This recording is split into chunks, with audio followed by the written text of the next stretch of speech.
Hello বন্ধুরা, শাশুড়ি মা রান্নাঘরে তোমার দিকে অনেক অনেক স্বাগত। দেখো আজকে আমি একটা চিংড়ি মাছ চচ্চড়ি নিয়ে চলে এসেছি। দেখো চিংড়ি মাছটা নিয়েছি 300 গ্রাম, আর এখানে নিয়েছি একটা আলু আর একটা টমেটোকে কুচি কুচি করে কেটে নিয়েছি। দুটোই দেখো কাটা ধুয়ে পরিষ্কার করে রেখেছি। এতে দিয়ে দেবো দেখো নুন পরিমাণ মতন, মাছের পরিমাণ দেখে সেই মতন দেবে। দিয়ে দেবো দেখো হলুদ গুঁড়ো, দিয়ে দেবো দেখো লঙ্কার গুঁড়ো,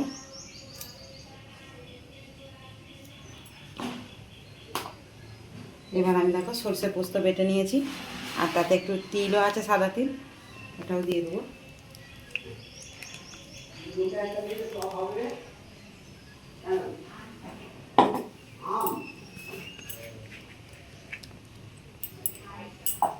দিয়ে দেবো সরষের তেল,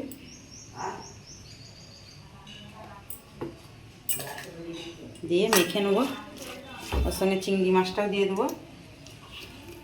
সামান্য একটুখানি চিংড়ি রাখা রেখে দিয়েছি, আর সব চিংড়ি মাছটাই আমি সব দিয়ে দিয়েছি।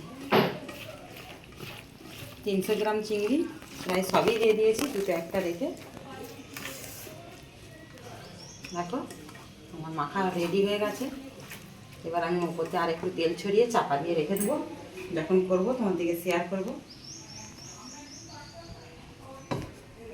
রইল আমি এখানে দেখো পেঁয়াজ ভেজে রেখেছি, ওইটাও একটু দিয়ে দেবো। ওইটা আমি প্রথমেই দিয়ে দিলে ভালো হতো। এই যে ওইটা ওর সঙ্গে আমি মেখেই দেবো, যেহেতু চিংড়ি মাছ সেই জন্য পেঁয়াজটা একটু ভেজে নিয়ে দিতে হলো। আর এখানে দেখো একটু বেরেস্তা বানিয়ে রেখেছি, বেরেস্তাটাও আমার লাগবে। দেখো মেখে রেডি করে নিয়েছি, এই চাপা রইল। প্রায় ঘন্টা 1.5 মতন থাকবে, যখন করবো তোমার দিকে শেয়ার করবো। কড়াতে তেল দিয়ে দিয়েছি, আর এখানে তো আমি রেডি করে রাখা তোমার দিকে দেখিয়েছি। এই দেখো কতটা জল কেটে গেছে। এবার আমি ওই তেলটা গরম হয়ে গেলে ওতে দিয়ে দেবো কালা জিরে। তেলটা আমার তেতে যাক। দেখো এবার একটা শুকনো লঙ্কা দিয়ে দেবো, কটা চেরা কাঁচা লঙ্কা দিয়ে দেবো। আমার এতে অল্প করে লঙ্কাগুলো দেওয়াই আছে, সেই জন্য কাঁচা লঙ্কাটা দিয়েছি। ঝালটা ঠিক মতন হবে। আর এই যে আদা রসুনের পেস্ট নিয়ে নিয়েছি, এটা দিয়ে দেবো। ওটা মাখি রাখলেও হতো, কিন্তু গন্ধটা ছাড়লে সবাই তো পছন্দ করে না, সেই জন্য আদা রসুনটা একটু হালকা ভেজে নিচ্ছি। একটু জল দিয়ে দেবো, দিয়ে ভেজে নিয়ে তোমাদের শেয়ার করছি।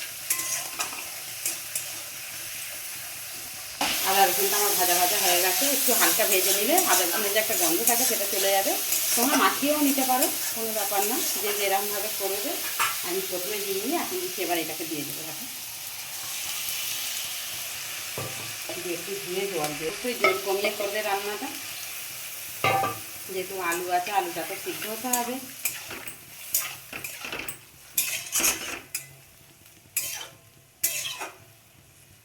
কিছুক্ষণ হতে দেবো, হয়ে এলে আমি গরম মশলা দেবো, আর এই বেরেস্তাটা দেবো। আমার একটু একটু কিছুক্ষণ হয়ে যাক, একদিক হয়ে গেলে আর একদিকের সময় আমি দেবো। এখন চাপা দিয়ে দেবো। দেখো বন্ধুরা, এবার 15 মিনিটের মতন হয়ে গেছে। আমি খুলে দেখবো। দেখো কত সুন্দর একটা সেন্ট উঠেছে বন্ধুরা।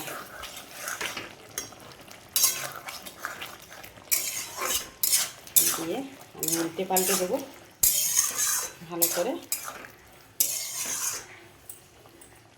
এবার আমি দেখো গরম মশলা আর বেরেস্তাটা দিয়ে দেবো।